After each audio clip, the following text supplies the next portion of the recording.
et je pense qu'il faut vraiment justement s'attaquer au mal à la racine, c'est-à-dire dès le plus jeune âge, pour lutter contre tous ces stéréotypes qui vont faire qu'on va conditionner finalement les filles et les garçons et finalement les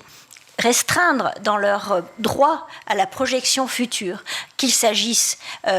du choix de leur métier futur, et vous avez pu évoquer le fait que les garçons vont plutôt sur des métiers d'ingénieurs, de techniques, et les filles davantage vers des métiers du care, comme on dit, qui sont d'ailleurs souvent moins rémunérateurs. Donc on se rend compte que finalement, dès le plus jeune âge, on commence à fabriquer des inégalités aussi, et puis aussi en termes de prévention des violences sexuelles et sexistes, puisque finalement véhiculer ces stéréotypes, cela revient aussi à continuer de véhiculer tout de même un modèle dans lequel les garçons sont plutôt dans une sorte de supériorité ou de domination et les filles plutôt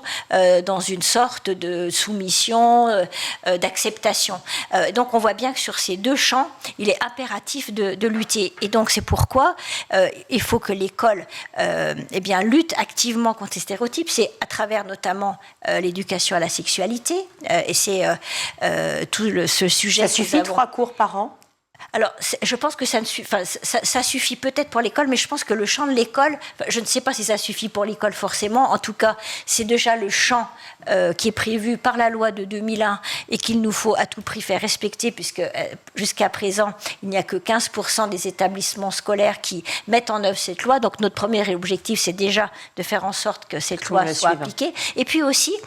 effectivement, l'enfance, l'adolescence, ce n'est pas que l'école, même si l'école, effectivement, doit jouer pleinement son rôle et doit être un acteur très important pour briser tous ces stéréotypes. Mais il y a aussi tous les lieux que peuvent fréquenter les enfants. Ça peut être dans le cadre du périscolaire, de l'extrascolaire, et puis aussi, c'est un gros sujet que nous devons traiter aussi en termes de réseaux sociaux, en termes de tout ce qu'on peut avoir comme information sur Internet, parce que là aussi, on voit bien qu'on a des images extrêmement stéréotypées, souvent dévastatrices d'ailleurs, qui sont véhiculées. Quand on pense que, en fait, je crois que c'est 30% des utilisateurs de porno sont des jeunes, on voit que c'est quand même très grave.